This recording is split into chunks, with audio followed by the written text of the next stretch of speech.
हमने पहले से ही इन कानूनों के बारे में खदशात का इजहार किया है। वैसे तो कहते हैं कि कोई कानून अपने आप में ख़राब नहीं होता, कानून को किस तरह इस्तेमाल किया जाता है खराबी उसमें है। लेकिन ये जो कानून आज से लागू किए जा रहे हैं, इनमें गलत इस्तेमाल की जितनी गुंजाइश है, इससे पहले जो कानून थे उनमें इतनी गुंजाइश नहीं थी।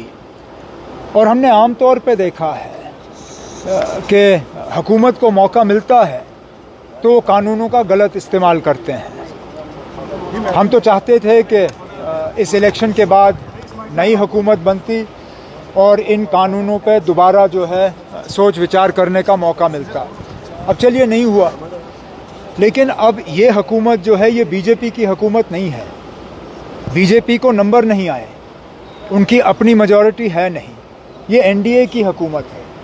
हम उम्मीद करेंगे कि एनडीए के जो मेंबर हैं वो दोबारा इन कानूनों पे जो है सोचने का काम करें। आखिरकार ये इंसान के बने हुए कानून हैं, इनको बदलाया जा सकता है, इन पे दोबारा सोच विचार होनी चाहिए। और कुछ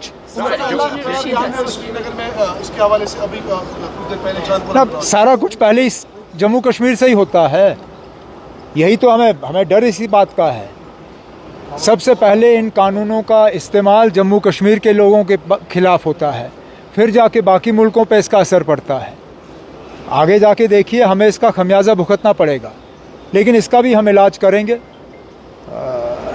जिस तरह वज़ीर आज़म साहब ने कहा है, यहाँ असेंबली के इलेक्शन होने हैं, असेंबली इलेक्शन होने के बाद यहाँ नई हुकूमत होगी, लोगों की हुकूमत होगी, और फिर उसके बाद देखा जाएगा इन कानूनों का कहाँ इस्तेमाल होता है जम्मू कश्मीर में।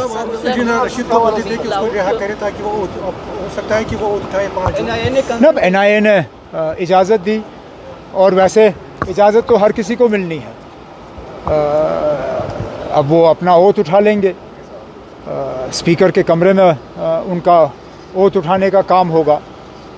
अफसोस की बात यह है कि बारामूला के लोगों को अभी भी अपना नुमाइंदा नहीं मिलेगा, क्योंकि ओथ उठाने की उनको इजाज़त तो दी गई, लेकिन नुमाइंदगी के तौर पे वो काम नहीं कर पाएंगे।